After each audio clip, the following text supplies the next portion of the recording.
Nara Lokesh down, down, down, down. Jai Jagan.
వాళ్ళకి అనుకున్న వాళ్ళకే వాళ్ళు ఇచ్చారు ఉద్యోగాలు.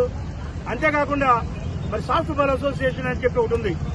దానికి కన్వీనర్ వచ్చేవారు ఆమదాల వలస ఎమ్మెల్యే పూనా రవికుమార్.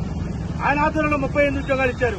అవి కూడా అంతే, పార్టీ లైన్లో పార్టీకి నచ్చిన వాళ్ళకి ఇచ్చారు. ఇవాళ 2% నుంచి 3% స్పోర్ట్స్ కోటా పెంచడం ద్వారా అదే 320 ఉద్యోగాలు వచ్చాయి, 420 ఉద్యోగాలు వచ్చినాయి. మళ్లీ 6 రిజర్వేషన్ తగ్గించారు.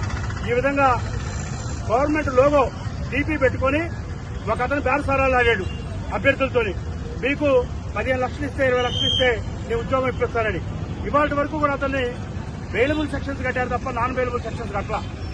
అంటే చిన్న మాట అంటేనే నాన్ బెయిలబుల్ సెక్షన్స్ కట్టి ఇలా ఉపా చట్టాన్ని ప్రయోగించే ఈ రాష్ట్ర ప్రభుత్వం అంత పెద్ద స్కామ్ లో రాష్ట్ర ప్రభుత్వం డీపీని వాడి అవినీతి వ్యాఖ్యలు చేసినప్పుడు అతను ఎందుకు నాన్ బెయిలబుల్ సెక్షన్స్ పెట్టి అరెస్ట్ చేయలేదు అని చెప్పి ఇవాళ మేము డిమాండ్ చేస్తా ఉన్నాం. ఇన్ని అక్రమాలు జరిగినాయి కాబట్టే ఇవాళ సిబిఐ ఎంక్వైరీ అడుగుతా ఉన్నాం. ఇన్ని అక్రమాలు జరిగినాయి కాబట్టే నారా లోకేష్ రాజీనామా చేయమని అడుగుతా ఉన్నాం.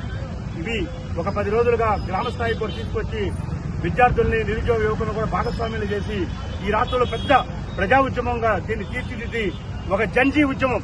మన ఢిల్లీలో ఏదైతే నీట్ పరీక్ష లీకేజ్ ఎప్పుడు జరిగిందో ఆ స్థాయిలో ఈ రాష్ట్రంలో ఉద్యమం జరుగుతుంది కాబట్టి ఇవాళ వెన్నుముక కదులుతా ఉంది. మరి ఇవాళ భయం పట్టుకుంది, చవట్లు పడతా ఉన్నాయి ప్రభుత్వానికి.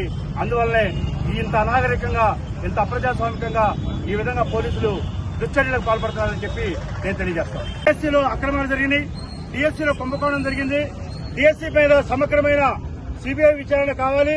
అలానే ఈ యొక్క కుంభకోణానికి ఎవరైతే పాల్పడ్డారో, ఎవరైతే దీనికి బాధ్యులో విద్యాశాఖ మంత్రి నారా లోకేష్ వెంటనే రాజీనామా చేయాలి.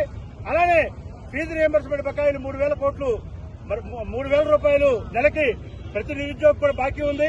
సుమారుగా ఈ రాష్ట్రంలో ఒక్కొక్క నిరుద్యోగికి 80,000 రూపాయలు ఇప్పటికే బాకీ పడింది కాబట్టి ఆ బాకీ తక్షణం చెల్లించి ప్రతి నెల ప్రతి నిరుద్యోగికి 3,000 చెల్లించాలని, అలానే ఫీజు రియంబర్స్మెంట్ బకాయిలు ఈ రాష్ట్రంలో 7,000 కోట్లు ఉన్నాయి.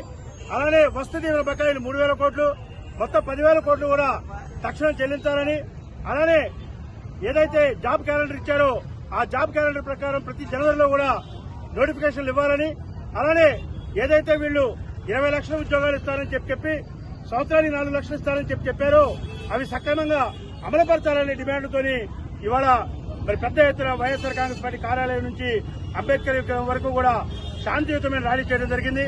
దీంట్లో మరి పోలీసులు అత్యుత్సాహం ప్రదర్శించి మేము మైక్ పర్మిషన్ కట్టినా శాంతియుతంగా చేస్తుంటే కూడా మైకులు లాక్కొని మరి అప్రజాస్వామికంగా ఎక్కడికక్కడ అణగదొక్కుతూ, ఎక్కడికక్కడ నిలవరిస్తూ, ఎక్కడికక్కడికి చల్లాచెదురు చేస్తూ మరి ఎవరైతే మోటార్ సైకిల్ మీద వచ్చారో వాళ్ళ దగ్గర తాళం చేతులు లాక్కొని ఒక భయానకమైన వాతావరణం అవసరం లేకపోయినా అత్యుత్సాహంగా ఇక్కడ శాంతియుతంగా జరుగుతూ ఉంది. ఎక్కడ అలజడి లేదు. మేమేమి బ్యాడ్ కామెంట్ చేయలేదు. ప్రభుత్వాన్ని కూడా మేము ఎక్కడా కూడా అరేతురేని కానీ ఎక్కడా కూడా అప్రజాస్వామికంగా మాట్లాడే దాఖలాలు లేవు. అయినప్పటికీ కూడా జగ్గైపేటలో ప్రజాస్వామ్యవాదులందరూ కూడా అర్థం చేసుకోవాలి. ప్రతిపక్షం ఎక్కడ మాట్లాడకూడదు, ప్రతిపక్షం గొంతు ఎత్తకూడదు. ప్రతిపక్షం గొంతు ఎత్తితే దాన్ని నొక్కేయాలి. ఇది ఎజెండా. ఇవాళ మేము ఒకటే అడుగుతా ఉన్నాం, ఇవాళ ప్రశ్నిస్తా ఉన్నాం అధికార పార్టీని, కూటమి ప్రభుత్వాన్ని. మీరు 2012లో కాంగ్రెస్ ప్రభుత్వంలో ఉండగా ఆ రోజున 74 జీవో పాస్ చేశారు. ఆ 74 జీవోలో 2% స్పోర్ట్స్ రిజర్వేషన్ అని ఉంది. అలానే ఏదైతే అర్హత పరీక్ష ఉందో ఆ అర్హత పరీక్ష రాసిన వాళ్ళకే క్రీడాకారులకు ఉద్యోగాలు వస్తాయని ఉంది.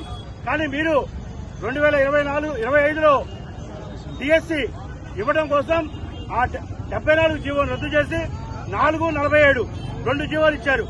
ఆ 2 జీవోల సారాంశం ఏంటంటే 2% రిజర్వేషన్ వల్ల 3% చేశారు. అలానే ఏదైతే టట్ అర్హత పరీక్ష ఉందో ఈ ఉద్యోగస్తులకి, క్రీడాకారులకి వాళ్ళకి అది అవసరం లేదని చెప్పేశారు. ఓకే, మీరన్నట్టుగానే అది మంచి విధానం అయ్యి 3% స్పోర్ట్స్ కోటాను పెంచాం.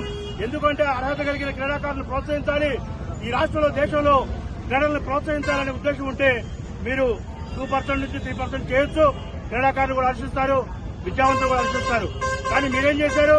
మీ డిఎస్సీ నిర్వహించిన తర్వాత మళ్లీ ఆ 447 జీవోలు రద్దు చేసి 56 నెంబర్ జీవో తీసుకొచ్చారు.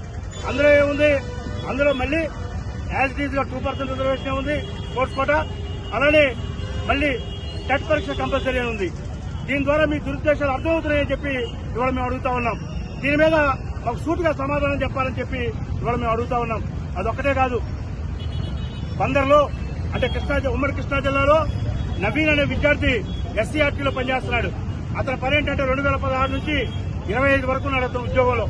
అతను ఏదైతే ఈ ప్రశ్నాపత్రాలు ఉంటాయో తయారీలో గానీ అప్లోడ్ చేసే దాంట్లో గానీ సిస్టమ్ ఆపరేటర్ గా ఉన్నాడు. ఆయన్ని పరీక్షలు ఆయన ఇచ్చారు మీరు. ఆయన ద్వారానే పేపర్ లీక్ అయింది. చివరికి ఆయనకి జిల్లా ఫస్ట్ ర్యాంక్ వచ్చింది సోషల్ స్టడీస్ లో.